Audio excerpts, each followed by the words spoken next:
Ben, were you surprised by the lack of ceremony celebrating Max Verstappen's championship? Not really. Not really. I mean, he's already had his moment of the spotlight. He'd already clinched the championship weeks earlier. Championship was already decided. I think all the focus today was on the battle between McLaren and Ferrari. And if there was anybody that was in the spotlight aside from those two teams and those four drivers, it was obviously Lewis Hamilton and his tenure at Mercedes from the last 12 seasons coming to an end there. Max, I think, was mostly an afterthought. Everybody knew, but he was already world champion. And then he certainly didn't earn a lot of right to celebrate, I think, based on what happened in turn one, taking out Oscar Piastri and almost playing a hand in who might take the constructors fight. Obviously McLaren, if you wanted to, if you could choose to be anybody going into this weekend, you would certainly choose to be McLaren with how much of an advantage they had. But Ferrari certainly did everything within their power, within their capability. I mean, Lando Norris was really one puncture away from falling out of the points. Ferrari would have had a 1-2. They would have taken the constructors. And Max Verstappen would have had a big part to play in that based on what happened in turn one with Oscar Piastri. So I don't think really anybody was really thinking about Max, not to, disrespect him as a talent. Obviously, he's a 4-time defending world champion now and could well make it 5 again next year. We'll see. But I wasn't too surprised that there wasn't too much focus on him this weekend. I think everybody was all in on the constructors and all in on looking back on Lewis's tenure with Mercedes. Yeah, I agree with Ben. Not much more to add there. Had the championship for the driver standings been decided today and Max had won, it would have been celebrated way more. But because it had already been decided, everybody was looking forward to seeing who'd win the constructors, and I think that's where the majority of the celebrations went. Um, and I think that it also comes down to the driver too. Max isn't one to celebrate really big, and it is his fourth championship as well. So I think there were a few different factors at play. But the biggest one of them was probably that it was already known that he was the champion coming into this race.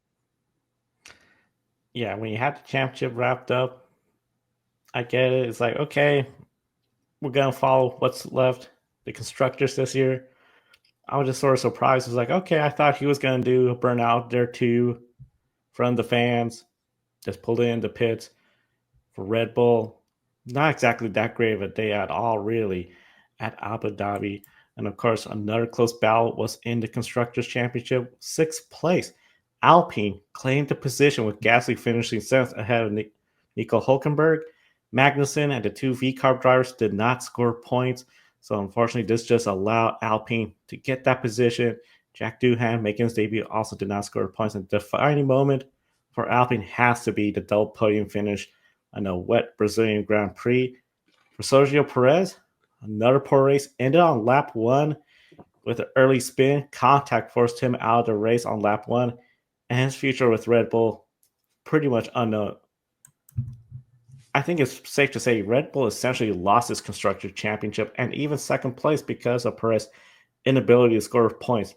Last 16 races, only 45 points. That is just a lousy effort. Isha, Red Bull 2025, do they have an uphill battle against McLaren, Ferrari, and I'll even throw in Mercedes as well? Yes, Joe, I definitely think so.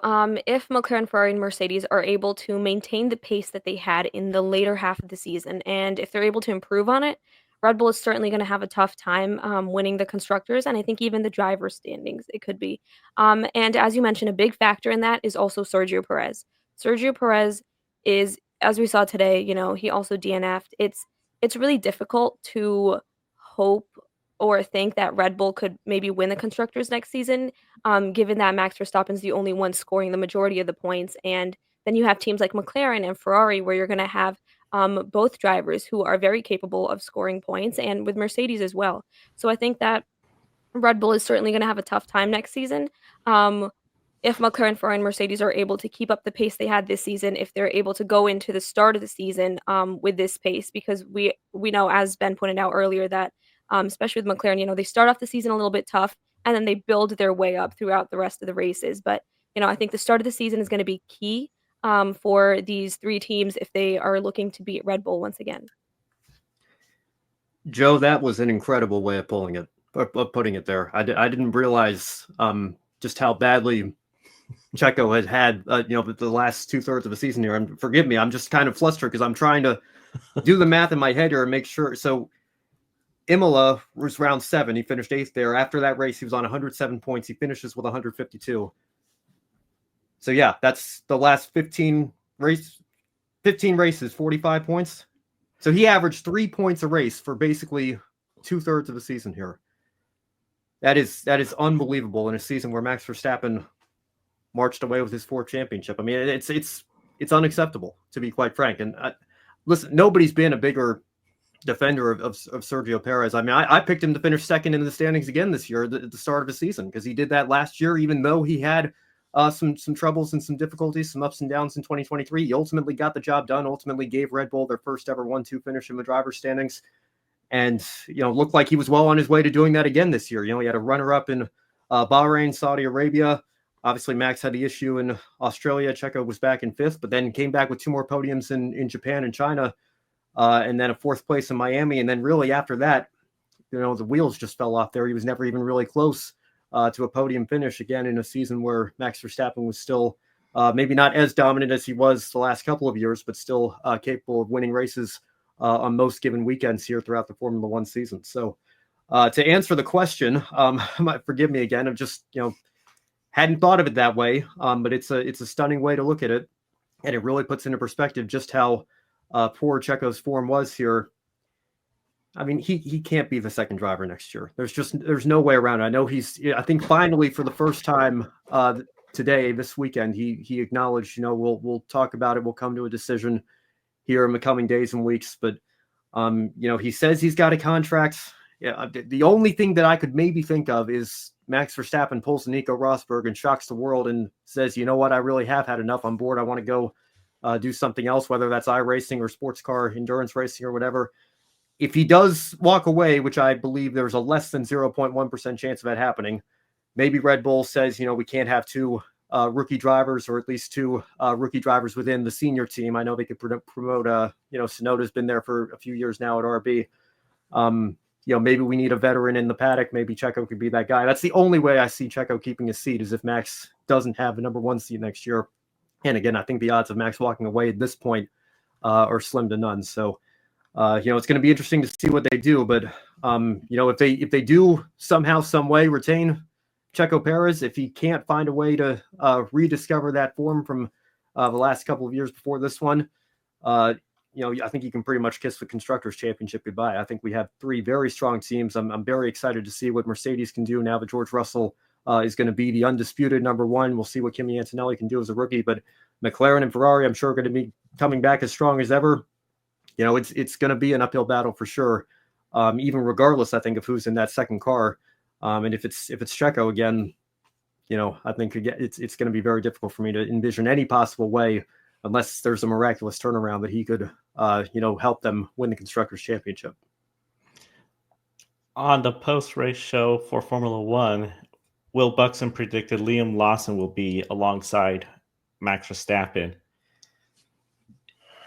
I don't know. I think Lawson's got a lot of potential, but what would Yuki Tsunoda think of that? This is a guy that's he's been in this team for 4 years now, and you're going to take a guy who has a couple of fill-in appearances and less than half of a full season's worth of races, and say he's the guy ahead of somebody who's been there for multiple years now and has had some strong runs. I feel like if anybody's more deserved, not to say that Lawson isn't going to get there eventually and doesn't have that potential, but if you're going to promote somebody next year, I don't understand how Yuki couldn't be that guy.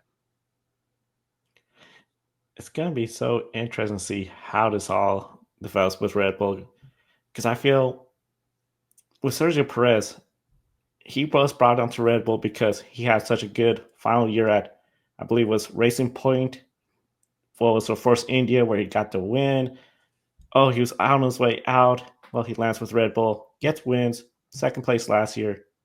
This year, this is not that same Sergio Pérez. This is beyond bad. I mean, it almost started to feel just like you just knew it was just, what is he going to mess up this week?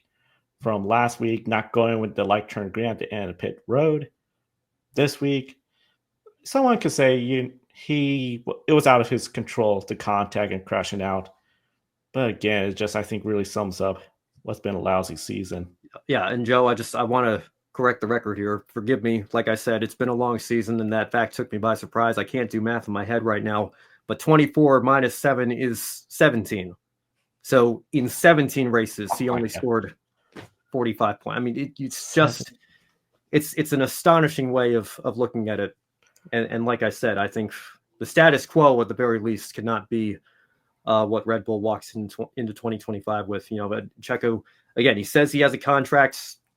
Maybe the team could use him as a simulator driver or a reserve role, or an ambassador for the company or whatever. But he cannot be the number 2 driver of the senior team next year. There's just no way around it. It'll be interesting to see because, with that driver lineup, I would have no confidence in the Constructors' Championship. It was, again, Perez, Verstappen. We know Verstappen could go out there and get wins if he has a good car. But the other teams, I mean, the fact that the other teams even all had 1-2 finishes, what a year.